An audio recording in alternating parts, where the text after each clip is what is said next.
Hello all of you. In last lecture पे हमने part 18 देखा था। तो पार्ट 19 स्टार्ट करने से पहले वही सेम एक motivational thought, if you want to shine like a sun first burn like a sun. It means कि अगर तुम्हें सूर्य की तरह चमकना है तो उसकी तरह पहले क्या करना पड़ेगा, जलना पड़ेगा। क्योंकि कोई भी चीज़ बिना हार्ड वर्क के, बिना स्ट्रगल के कभी भी आप अचीव नहीं कर सकते। तो इसलिए अगर आप सन की तरह शाइन करना चाहते हो तो पहले सन की तरह बर्न करना सीखना होगा। ओके, तो बढ़ते हैं पार्ट 19 पे। पार्ट 18 पे हमने कुछ न्यूमेरिकल पे डिस्कस किया था। हम ईयर क्वेश्चन देख रहे थे आपके चैप्टर 3 के। ठीक है, ये लास्ट पार्ट रहेगा।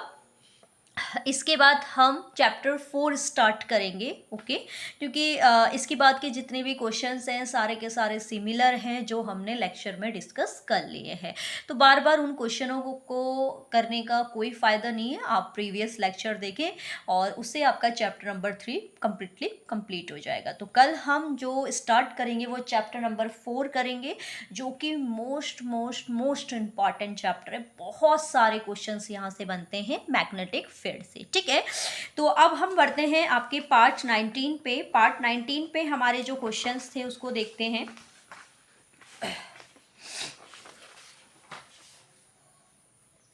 पार्ट 19 का फर्स्ट क्वेश्चन क्या है कि when an external resistance of 75 ohm is connected to the terminal of a battery, then current flowing in it is 0.5 ampere. अगर हमारे पास क्या है, एक इंटरनल रेजिस्टेंस को हम एक बैटरी से कनेक्ट कर रहे हैं और उस एक्सटर्नल रेजिस्टेंस जो है वो कितना है, 75 ओम है। तो हमारा जो करंट फ्लो हो रहा है वो 0.5 एम्पियर का हो रहा है। क्लियर है? When the resistance is connected to 135 ohm, लेकिन उसी समय अगर हम किससे, बैटरी को 135 ओम के रेजिस्टेंस से कनेक्ट कर दे रहे हैं, ये भी आपका एक्सटर्नली है, इस बात का ध्यान रहे। तो करंट जो रिड्यूस हो रहा है वो 0.3, मतलब जब हम 75 ओम के करंट रेजिस्टेंस को ऐड करें तो एम्पियर आपका करंट शो हो रहा है 0.5 एम्पियर सर्किट पे। लेकिन जैसे हम 135 ओम के रेजिस्टेंस को कनेक्ट कर रहे हैं तो 0.3 एम्पियर रिड्यूस हो रहा है। तो इससे एक चीज़ तो क्लियर हो गई बेटा, देखो क्वेश्चन में ही हमारे कभी कभी कुछ कॉन्सेप्ट छुपे होते हैं। तो इससे हमें ये पता चल रहा है कि जो करंट होता होगा, हमारे हिसाब से जो करंट होगा वो रेजिस्टेंस का रेसिप्रोकल होगा। ठीक है, तो ऐसे करके भी आपका क्वेश्चन बन जाता है कि अगर आपका सर्किट में आप रेजिस्टेंस को इंक्रीज कर रहे हैं तो करंट पे क्या इफेक्ट पड़ेगा। ठीक है, कंसेप्चुअल क्वेश्चन इसी टाइप के, इसी बेस से बनते हैं। तो यहाँ पर हमें गिवन वैल्यूज़ क्या है उसी के हिसाब से हम लगाएंगे। क्योंकि हमें ईएमएफ ऑफ सेल दिया है तो सिंपली हमारे माइंड पे एक इमेज बन जाती है कि ये कौन से फॉर्मूले को अप्लाई कर रहा होगा, E बराबर V प्लस आई आर या V माइनस आई आर, जो हमारा कॉन्सेप्ट था। ठीक है, तो उसी कॉन्सेप्ट के अकॉर्डिंग हम आगे बढ़ेंगे और उसी कॉन्सेप्ट को हम लगाएंगे। एक बार मैं दिखा देती हूँ। हमने लास्ट लेक्चर पे जो मतलब थियोरेटिकल लेक्चर था वहाँ पर हमने एक फॉर्म निकाली थी EV/IR के बीच में रिलेशन। E इक्वल्स टू होता है V plus I R, and second होता है E इक्वल में IR प्लस R, थर्ड होता है E minus V upon I equals to R, and fourth होता है R equals to R E over V minus 1। तो एक ही फॉर्मूले से को ही हमने क्या कर रखा है, थोड़ा वैल्यूज़ को चेंज करके उसमें आपका फाइंड किया है। तो सबसे पहले हम गिवन वैल्यूज़ देखते हैं। गिवन वैल्यूज़ देखेंगे तो R1 की वैल्यू जो है हमारे पास 75 ओम है और उस करंट टाइम पे करंट जो फ्लो हो रहा है बैटरी पे वो 0.5 एम्पियर का हो रहा है। क्लियर है? इसके बाद जब हमने 135 ओम को कनेक्ट किया तो रिड्यूस होकर 0.3 हो गया। इट मीन्स R2 की वैल्यू हमारे पास आ गई 135 ओम। तो उस कंडीशन पे करंट रिड्यूस होके हमारे पास आ गया 0.3 एम्पियर। तो इसी के बेस पे जब हम सॉल्व करेंगे तो हमें पता है, क्या पता है हमें, यहाँ पर हम लिख देते हैं वी नो दैट, हमें पता है। क्या पता है बेटा कि E जो होता है वो होता है V प्लस आई आर। ये हमने फॉर्मूला पढ़ रखा है रिलेशन के लिए। तो अब हम इसी वैल्यू में, क्योंकि हमें क्वेश्चन की अगर हम बात करें तो हमें इंटरनल रेजिस्टेंस फाइंड करना है बैटरी का, तो यहीं से हमें मिल जाएगा इंटरनल रेजिस्टेंस स्मॉल r होता है। तो फर्स्ट इक्वेशन के अकॉर्डिंग E जो आएगा वो आ जाएगा आपके पास। अच्छा, आपके पास देखेंगे कैपिटल आर दिया है, तो इसके अलावा हमारे पास एक फॉर्मूला और है कैपिटल आर के बेस पे। तो कैपिटल आर के बेस पे जो फॉर्मूला है वो हम लगाएंगे, क्या था, E इक्वस टू में स्मॉल आई बाहर आर प्लस आर। इस कॉन्सेप्ट से बेस्ट बैठ जाएगा, क्योंकि हमें आई भी पता है और आर भी पता है, स्मॉल आर हमने फाइंड करना है, और बैटरी एक ही ईएमएफ से आपकी हमेशा कनेक्टेड होती है, ई से। तो दो इक्वेशन बनाएंगे, उसको सॉल्व करेंगे। ठीक है, तो ये वाला फॉर्मूला अप्लाई करेंगे हम। क्यों ये वाला फॉर्मूला अप्लाई नहीं हुआ, क्योंकि यहाँ वी भी नहीं दिया है हमें, आई भी नहीं दी, आर भी नहीं दिया है, ई भी नहीं दिया है, तो 3 टर्म्स नहीं है हमारे पास, जबकि यहाँ हमें 2 टर्म्स मिल जा रही है। ठीक है, तो इक्वेशन बनाते हैं। E इक्वस टू आई, फर्स्ट वाली कंडीशन के लिए आई जो है वो 0.5 है, एक्सटर्नल रेजिस्टेंस कितना है 75 है, तो ये हो गया 75 प्लस स्मॉल आर। इसको थोड़ा और सिंप्लीफाई कर लेते हैं। E इक्वस टू में आपके पास अगर मैं मल्टीप्लाई करके निकालूं, तो मल्टीप्लाई करके निकालने पर हमारे पास कितना आ जाएगा, 5 5 जा 25, 5 3 ज़ा 30 एंड देन 375 आपके पास आएगा। देन 1 पॉइंट नंबर के पास पॉइंट है, तो देन 0 37.5 प्लस का 0.5 आर। ये हो गई हमारे पास इक्वेशन फर्स्ट। ऐसे ही हम सेकंड को निकालेंगे। सेकंड के अकॉर्डिंग करंट 0.3 है और रेजिस्टेंस 135 है। करंट है 0.3 और रेजिस्टेंस है 135 प्लस का आर। तो यहाँ से जब हम इसको सॉल्व करेंगे, तो इसकी मल्टीप्लाई जब हम अंदर करेंगे, तो अंदर करने पर हमारे पास कितना आ जाएगा, 40.5 प्लस का 0.3 आर। ये हो गई इक्वेशन सेकेंड। फिर अगर आप देखें तो लेफ्ट इक्वेशन फर्स्ट और सेकंड के लेफ्ट इक्वल हैं, तो राइट अपने आप इक्वल हो जाते हैं। तो from equation then first and second, तो फर्स्ट एंड सेकेंड इक्वेशन के अकॉर्डिंग अगर हम लेफ्ट्स को इक्वल रख के राइट निकालें, तो ये आएगा 35.5 प्लस 0.5 आर। सेकेंड इक्वेशन के अकॉर्डिंग क्या है, 40.5 देन प्लस 0.3 आर। क्लियर है। अब इसको अगर हम आगे और बढ़ाएं तो क्या होगा, एक नंबर्स को हम सेपरेट कर देते हैं। आर ये है, ये 0.3 राइट से लेफ्ट में आएगा तो माइनस 0.3 आर, क्योंकि साइन चेंज होते हैं। देन 40.5 ये भी लेफ्ट से राइट पे आएगा तो माइनस का 37.5। 0.5 से 0.3 को माइनस करेंगे तो 0.2 आर आएगा। देन इसको माइनस करेंगे तो 5 माइनस 5 0 एंड 40 एंड माइनस इसको 37 करेंगे तो हमारे पास कितना आएगा, 3। Okay, then R equals to में 3 अपॉन में 0.2, देन आर इक्वल में पॉइंट को अगर हम हटाएं तो 0 आपका होगा, तो देन आपके पास आ गया 30/2। फाइनली आर की वैल्यू कितनी आ गई, 2 1 जा 2, 2 5 जा 15 एंड ओम। तो फाइनली हमारे पास इस क्वेश्चन के अकॉर्डिंग जो इंटरनल रेजिस्टेंस आएगा, वो इंटरनल रेजिस्टेंस कितना आएगा, 15 ओम। अगर हम 15 ओम का रेजिस्टेंस आपका एक्स्ट्रा इंटरनल में ऐड कर दें तो कुछ इस टाइप की कंडीशन बच जाएगी। ठीक है, तो आई होप आपको ये वाला न्यूमेरिकल समझ में आ गया होगा। ठीक है, नेक्स्ट क्या है हमारे पास, अगर हम देखें, on which quantities to the internal resistance of a cell depend. Internal resistance जो होता है वो किन किन क्वांटिटीज पे डिपेंड करता है, आपसे ये क्वेश्चन पूछा गया है। तो इस पे हम देखेंगे, देखो इंटरनल रेजिस्टेंस किन किन फैक्टर्स पे डिपेंड करता है। अगर हम इसको ध्यान से देखें तो इंटरनल रेजिस्टेंस की कुछ क्वालिटीज़ होती है, जैसे हमने कहा था ना कि सेल है और सेल के पार्ट्स होते हैं, तो उसके अकॉर्डिंग हम देखते हैं इस क्वेश्चन का answer. On which quantities to the internal resistance of a cell depend, किस किस पे डिपेंड करेगा। देन फर्स्ट क्या है आपके पास, it is proportional to the distance between the plates of the cell. वैसे मैंने इसकी एक पर्टिकुलर वीडियो बना रखी है, आप प्लेलिस्ट में जाकर भी इसकी वीडियो को देख सकते हैं। ठीक है, तो सबसे पहले आपसे कहा गया है कि ये प्रोपोर्शनल होगा डिस्टेंस बिटवीन प्लेट्स। प्लेट्स के बीच के डिस्टेंस के क्या होगा, ये प्रोपोर्शनल होगा, यानी कि आप ये कह सकते हैं कि जो internal resistance is directly proportional to distance between the plates. Okay, it is the inversely proportional to the area of a plate immersed in electrolytes. Electrolytes में जब है हमारे पास है, यानी कि सिंपली हमसे कहा जा रहा है जो इंटरनल रेजिस्टेंस है वो इन्वर्सली प्रोपोर्शनल होगा किसके, एरिया के। ठीक है, यहीं से काफ़ी बातें हमारी क्लियर हो जाती हैं कि जो भी एक दूसरे के इन्वर्सली प्रोपोर्शनल होते हैं तो एक को अगर आप इंक्रीज करें तो दूसरा इंक्रीज होता है, एक को डिक्रीज करें तो दूसरा भी डिक्रीज होता है। तो उसके बेस पे भी आप कॉन्सेप्ट बना सकते हैं। थर्ड कह रहा गया है directly proportional to the concentration of electrolytes. जो भी आप इलेक्ट्रोलाइट्स यूज कर रहे हो उसके कंसंट्रेशन पॉइंट पे भी ये बेसिकली डिपेंड करेगा। It also depend on nature of electrolyte and material of plate and on age of the cell. तो ये किस पे भी डिपेंड करेगा, नेचर ऑफ इलेक्ट्रोलाइट्स, कौन सा इलेक्ट्रोलाइट्स आपने यूज किया है उसके नेचर पे भी डिपेंड करेगा। But the internal resistance of a cell does not remain constant and its value increase as the cell is used। ये कभी भी internal resistance constant नहीं रहता है, जितना भी आप सेल को यूज करेंगे ये क्या होता है, इंक्रीज ही होता है। तो इस बेस पे इंटरनल रेजिस्टेंस के कुछ फैक्ट हमारे पास हैं। हिंदी में भी इसको देख लेंगे थोड़ा सा। इस सेल की दोनों प्लेट के बीच की दूरी के अनुक्रमानुपाती होता है, क्षेत्रफल के व्युत्क्रमानुपाती होता है, सांद्रता के अनुक्रमानुपाती होता है, इलेक्ट्रोलाइट्स की यानी कि वैद्युत अपघटय की प्रकृति पे डिपेंड करेगा, कभी भी प्रतिरोध नियत नहीं रहेगा। ये जैसे जैसे आप सेल का यूज करोगे वैसे वैसे ये धीरे धीरे क्या होता रहेगा, बढ़ता रहेगा। तो इस तरीके से इंटरनल रेजिस्टेंस के आपको एग्जाम में 4 to 5 पॉइंट्स लिख के आने होते हैं। ठीक है, नेक्स्ट क्वेश्चन की ओर बढ़ते हैं। ये आपका टेम्परेचर से रिलेटेड है।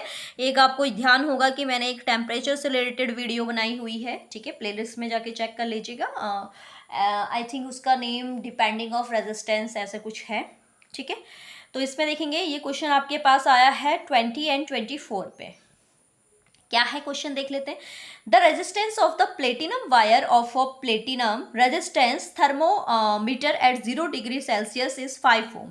एक प्लेटिनम वायर है जिसका रेजिस्टेंस जो दिखाई दे रहा है आपका स्केल पे, तो वो दिखाई दे रहा है 5 ओम। किस पे, 0 डिग्री सेंटीग्रेड पे।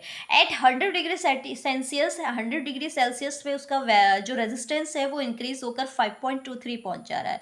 When the thermometer is insert in a hot bath, जब हमने थर्मोमीटर्स को हमने एक हॉट बाथ पे डाला, यानी कि एक कह सकते हैं एक ऐसे बीकर में डाला जिसमें पानी हॉट है, the resistance of the platinum wire is that, तो वो और इंक्रीज होकर कितना आपके पास। तो यहाँ से हमें पता चल गया कि टेम्परेचर इंक्रीज करने पर रेजिस्टेंस भी इंक्रीज होता है। Calculate the temperature of the bath, तो आपने कैलकुलेट करना है टेम्परेचर किसका, बाथ का।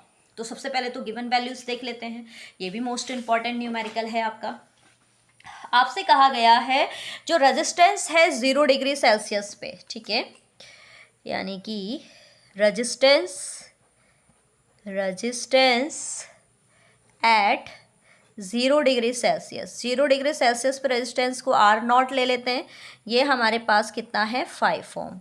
जैसे ही हमने रेजिस्टेंस को 100 डिग्री सेल्सियस किया, तो रेजिस्टेंस एट 100 डिग्री सेल्सियस, तो इसको हम मान लेते हैं R100। तो रेजिस्टेंस इंक्रीज होकर कितना आ गया था, 5.2 ओम। बट हमें बात का रेजिस्टेंस या बात का टेम्परेचर तो पता नहीं है, तो यहाँ पर इसी को लेट करेंगे हम। Then let the temperature of the bath, जो टेम्परेचर होगा बाथ का वो हमने लेट कर लिया कि वो कहीं 3 डिग्री सेल्सियस रहा होगा। ठीक है, बट इसने टेम्परेचर गिवन नहीं है, लेकिन उस बात पर जब हमने डाला तो रेजिस्टेंस उसने आपको गिवन करवा दिया। किसका, बात का रेजिस्टेंस गिवन करा दिया। तो इस रेजिस्टेंस को हम RT ही ले लेते हैं। तो RT की वैल्यू हमें कितनी दे दी, 5.95 और ओम। यानी कि सिंपली क्या कहा गया है, देखो जैसे ये हमारे पास एक रॉड है, ठीक है, ये रॉड है, ये प्लेटिनम रॉड मैंने मान ली। ठीक है, जब ये 0 डिग्री सेल्सियस पे है तो इसका रेजिस्टेंस आपका 5 ओम है। जब ये क्या है, 100 डिग्री सेल्सियस पे, इसका रेजिस्टेंस ये है। फिर मैंने इस रॉड को उठाकर एक हॉट वाटर वाले बीकर में डाल दिया, ये हॉट वाटर है यहाँ पर। तब यहाँ पर टेम्परेचर कितना रहा होगा, जब रेजिस्टेंस, लेकिन इसने बता दिया कि रेजिस्टेंस इंक्रीज होकर इतना कहीं पहुँच गया है, 5.795। ठीक है, तो ये हमें टेम्परेचर बताना है कि कितना टेम्परेचर रहा होगा कि रेजिस्टेंस यहाँ पहुँच गया। ठीक है, तो इसके लिए आपने एक फॉर्मूला पढ़ा था, अगर आपको ध्यान है तो। ठीक है, हमने फॉर्मूला क्या पढ़ा था, इसमें सबसे पहले हम 2 इक्वेशन बना लेते हैं।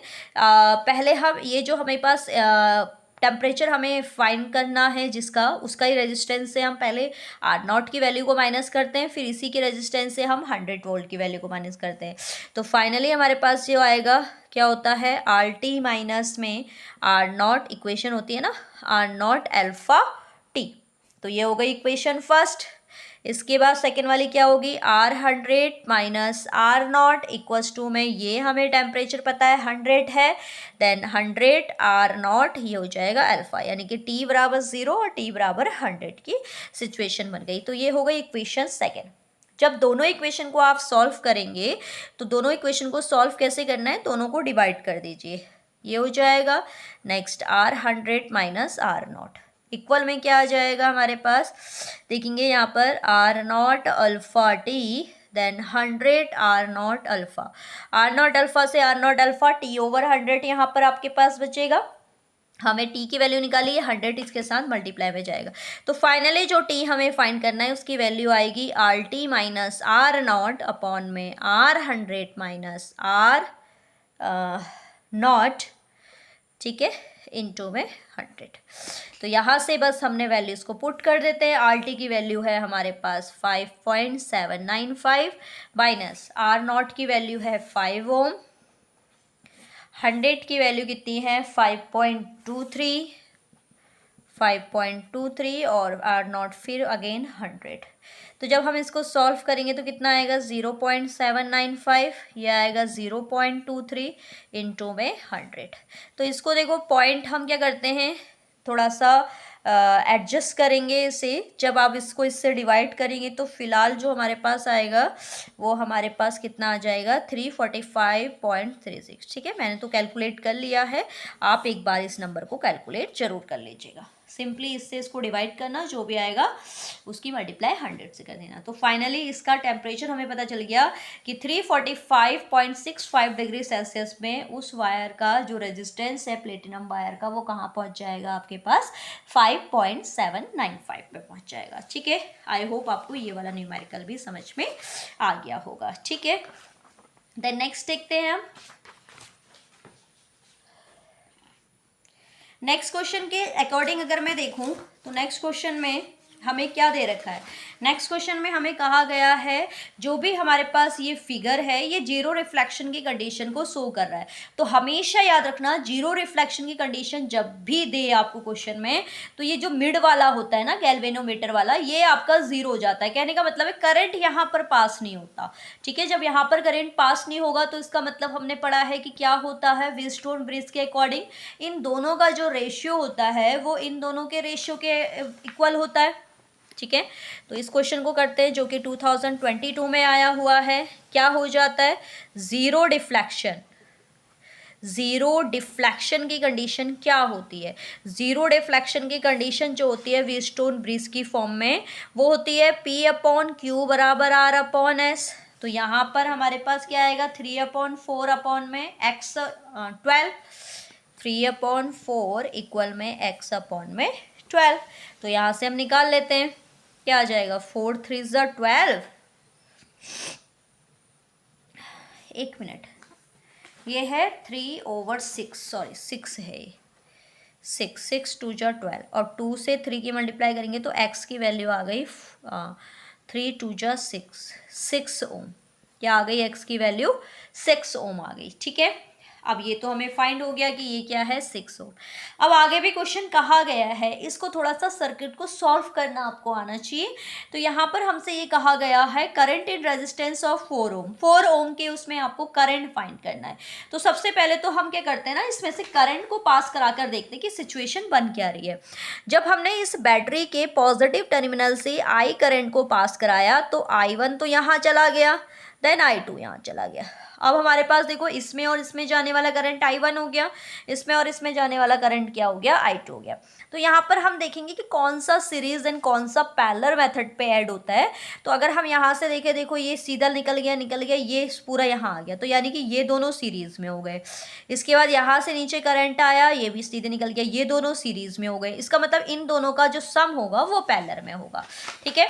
तो सबसे पहले तो इसको सॉल्व करते हैं, क्या होगा 3 ओम एंड 6 ओम, ये दोनों किस में हो जाएंगे हमारे पास सीरीज में हो जाएंगे, क्योंकि ये है ना, ये जीरो डिफ्लेक्शन कंडीशन है, करंट सीधे आगे निकल जाएगा। तो 3 + 6 कितना होगा, इसका आपका रेजिस्टेंस के लिए सीरीज मेथड का फॉर्मूला होता है दैट।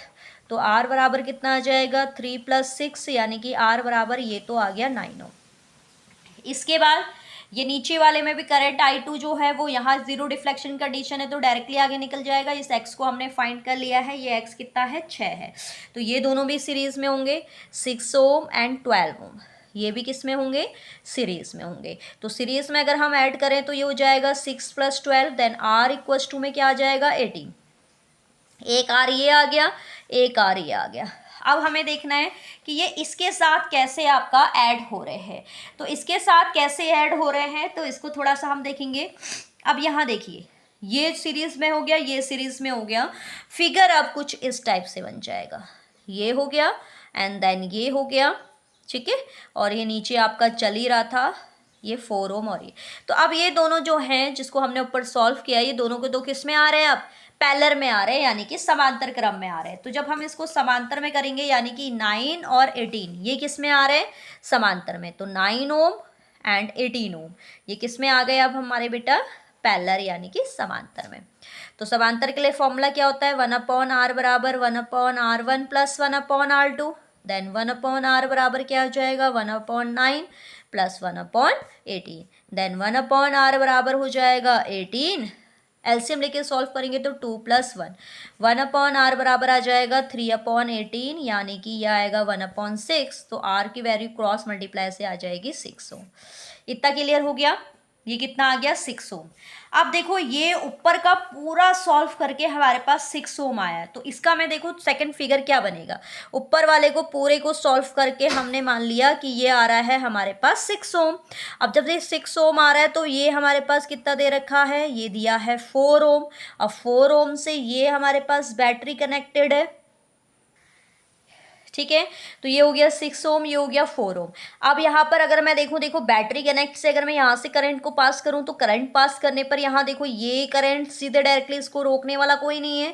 तो हमें ये पता चला ये 4 और ये 6 जो होंगे वो किस में हो गए, अब सीरीज में, ठीक है। तो हम यहाँ पर लिख लेते हैं 4 ओम और 6 ओम ये किस में आ जाएंगे बेटा, ये आ जाएंगे हमारे सीरीज में। जैसे ही हमने सीरीज में ऐड किया, then 4 + 6, then R equals to हो गया 10 ओम, ठीक है। फाइनली हमें क्या निकालना है, हमें जो क्वेश्चन में निकालना है करंट इन रेजिस्टेंस ऑफ 4 ओम। तो खाली 4 ओम में करंट रेजिस्टेंस को नहीं फाइंड करेंगे हम, इस बात का ध्यान देना। यहाँ पर टोटल कौन कौन पहुंचा है वो देखेंगे। तो इस पूरे सर्किट को सॉल्व करके जो आया होगा वही 4 ओम होगा। तो यहाँ पर पूरे सर्किट को सॉल्व करके कितना आया है, 10 आया है। तो हमें पता है, we know that V equals to क्या होता है, IR, then I equals to हो जाएगा V/R, then I equals to में V। बैटरी कितने वोल्ट की है, 5 वोल्ट की है। तो बैटरी हमारी 5 हो गई। टोटल करंट 4 ओम में कितना आया है, 10 आया है, 10। तो I इक्वल्स टू कितना आ जाएगा, 1/2। फाइनली I निकालोगे तो 2 से डिवाइड करेंगे तो कितना आ जाएगा, 0.5 एम्पियर। तो फाइनली 4 ओम रेजिस्टेंस पे जो हमारे पास करंट आएगा वो कितना आएगा, 0.5 एम्पियर का आएगा। तो बहुत से बच्चे इस पे क्या गलती करके आते हैं, मैं थोड़ा सा आपको मिस्टेक बता देती हूँ। मिस्टेक पॉइंट कहाँ पर आएगा, मिस्टेक पॉइंट आएगा यहाँ पर। बच्चे सोचते हैं कि 4 ओम रेजिस्टेंस में हमें करंट फाइंड करना है, वोल्टेज तो हमारे पास है, तो V equals to IR concept लगाकर I equals to V/R, V/R 5/4 कर देते हैं। जबकि 4 ओम रेजिस्टेंस अगर आप देखें तो इस सर्किट से सेपरेट करके दे रखा है। तो इसका मतलब पहले इस सर्किट को सॉल्व करना होगा, जो भी इसका सम आएगा वो इस रेजिस्टेंस के साथ कहीं ना कहीं कनेक्टेड हो रहा होगा। तो कंप्लीटली हमें निकालना पड़ेगा रेजिस्टेंस को, ठीक है। तो ये मिस्टेक ना करके आए, मैंने एक एक पोर्शन आपको बता दिया है, एक बार मैं ब्रीफली इसको बता देती हूँ। यहाँ पर ये कह रहा है कि जीरो डिफ्लेक्शन की कंडीशन है, जीरो है इन रेजिस्टेंस ऑफ 10 ओम में, तो यानी कि जीरो डिफ्लेक्शन की कंडीशन है। तो इन दोनों का रेशियो जो होगा वो इन दोनों के रेशियो को इक्वल हो जाएगा व्हीटस्टोन ब्रिज के प्रिंसिपल के अकॉर्डिंग। फिर हमने टोटल रेजिस्टेंस को फाइंड किया। जब करंट सामने निकल गया तो ये दोनों सीरीज में है, ये दोनों सीरीज में, इनका जो सम आएगा वो दोनों का पैरेलल में आएगा और वो पैरेलल इसके साथ किस में हो जाएगा, सीरीज में हो जाएगा। तो टोटल आर आपको मिल जाएगा, टोटल वी क्वेश्चन में दिया हुआ है, I बराबर V/R कॉन्सेप्ट से आप इसको फाइंड आउट कर सकते हैं।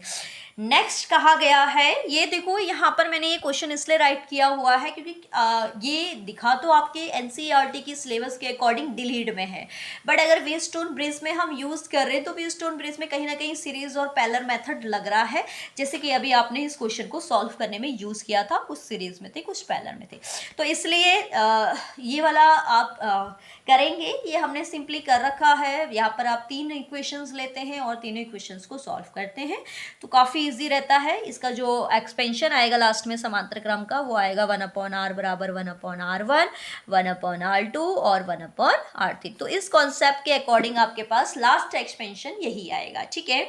तो आई होप आपको ये लेक्चर समझ में आया होगा। एक एक न्यूमेरिकल को आपने बहुत अच्छे से करना है। तो पार्ट 19 के साथ ही हमारे पास थर्ड जो चैप्टर था करंट इलेक्ट्रिसिटी वो फिनिश हो गया है। कल हम मैग्नेटिक मोमेंट ऑफ करंट पढ़ेंगे कि किस तरीके से आपका करंट फ्लो होता है, और ये most most most important chapter है क्योंकि यहाँ से बहुत से क्वेश्चंस आपके बोर्ड एग्जाम में आते हैं, ठीक है। तो मिलते हैं नेक्स्ट लेक्चर पे चैप्टर 4 के साथ, तब तक के लिए बाय बाय।